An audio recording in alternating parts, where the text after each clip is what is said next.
Dubai is a tiny sheikdom nestled along the Persian Gulf on the eastern edge of the Arabian Peninsula and part of a tiny oil-rich country called the United Arab Emirates. Over the course of just a few decades, it's transformed itself from a spit of sand about the size of Rhode Island into the Singapore of the Middle East. It's a political, economic, and financial success story in a region torn by conflict. And as we first reported last October, it's all the vision of one man, Sheikh Mohammed bin Rashid Al Maktoum. He rarely gives interviews, but you're about to meet him and get his tour of one of the fastest growing places on earth. No matter how many articles you read or how many pictures you see, they don't quite capture the enormity and the energy of Dubai. It is a physical manifestation of Arab oil wealth set in concrete, glass, and steel, a place so rich and ambitious that it is changing the geography of the world as a business center, transportation hub, and tourist destination. A 21st century city at the crossroads of a new world. Skyscrapers rise in clusters, man-made islands rise from the sea, and entire neighborhoods with hundreds of office buildings and apartments rise from the sand. And it is all the vision of one man, Sheikh Mohammed bin Rashid Al Maktoum. This is where we're standing now. All this is nothing. 2000.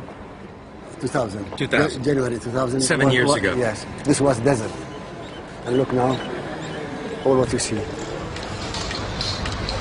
What you see has been called the largest construction site on Earth, with 500,000 laborers working on a reported $300 billion worth of projects, building Sheikh Mohammed's dream of a modern, efficient, and tolerant Arab city with fine restaurants and a vibrant nightlife, both the playground and the business capital of a new Middle East. What are you trying to do here? What do you want this place to be? I want it to be number one. Not in the region, but in the world. What do you mean number one in the world? In everything.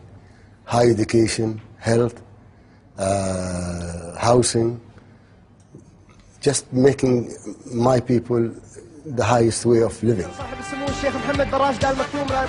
At 59 years old, he is one of the richest people in the world, a member of the Maktoum family, which has ruled here for nearly 2 centuries.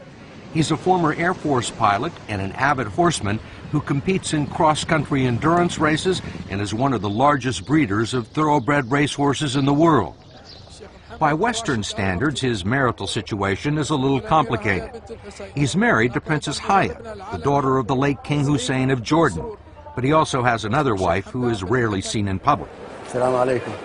He is frequently described as a workaholic, and as we found one morning, always in motion. I'm just doing my normal thing, which is, you know... You like to stay on your feet? Yeah. Where's your security detail? I don't have security. Just walk around by yourself? Yeah. He's famous for dropping in unannounced at construction sites and government offices to see how things are going. We'll get in this car, huh? This is my car. All right, fine. I will drive. Okay. He uses his cars as mobile offices. So you travel by yourself all the time? Most of the time I travel myself, yes. It seemed like almost everyone in Dubai knew the car and who was driving it.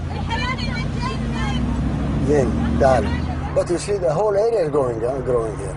There is a little bit of Donald Trump in him, at least when it comes to showmanship. You know this building up there? That strange-looking building on the left is one of the world's tallest indoor ski slopes. Outside it may be 120, but inside it feels like the Alps. And they are set and ready to run.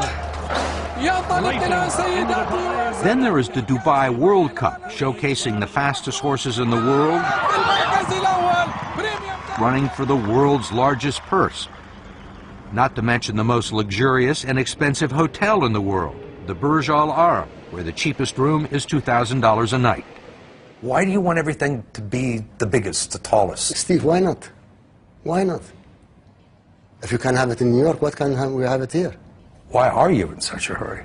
Most people would try and do all of this in a lifetime, not in 5 years. I want my people to live better life now, to go to the high school now, to go to the good health care now, not after 20 years. His people, the descendants of Bedouin tribesmen, pearl divers, and traders, now make up a small fraction of the population here. They enjoy one of the highest standards of living in the world, with free health care and college tuition and no taxes. Business consultants told him the project was unfeasible, but with no environmental regulations to stop him, Sultan began dredging 100 million cubic yards of sand from the Persian Gulf, along with 7 million tons of rock to form a man-made island in the shape of a palm. It more than doubled the coastline of Dubai and created waterfront condos and homes for 150,000 people, not including 35 hotels. Most people, if they brought in a business consultant and they told them this is a terrible idea, it's not going to work, they wouldn't do it. Most people, yes, but not us. What's the country's reputation in the rest of the Arab world? Remember, we have 300 million people live in this region. 86% of the youth being questioned, they said they want to come to Dubai. Their destination number one is not London, it's not New York, as used to be in the old days, or France, it is Dubai. What do you think of Sheikh Mohammed? He's great. He's a visionary, but his ambition without any limits. Ambition with no limits. Yeah. Professor Al-Kitbi warns that the Sheikh's ambition could have some consequences. Hey, But for the time being, business is still booming. What do you do when you're not the ruler of Dubai? What gives you happiness and pleasure? I'll be riding my horses. You love horses. I love horses. I love animals.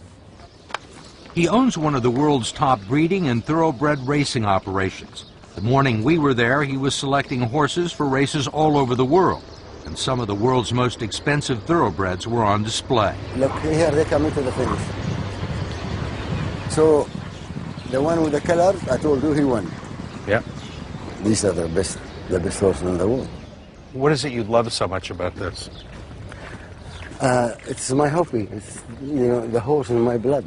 Frankie, how's the filly? You like it? Stretched out really well. Of the horses that we've seen today, what are they worth? Each one of these, if you win what we think you win, will be worth 50, 60 million $. There was one horse in particular that the Sheikh was interested in.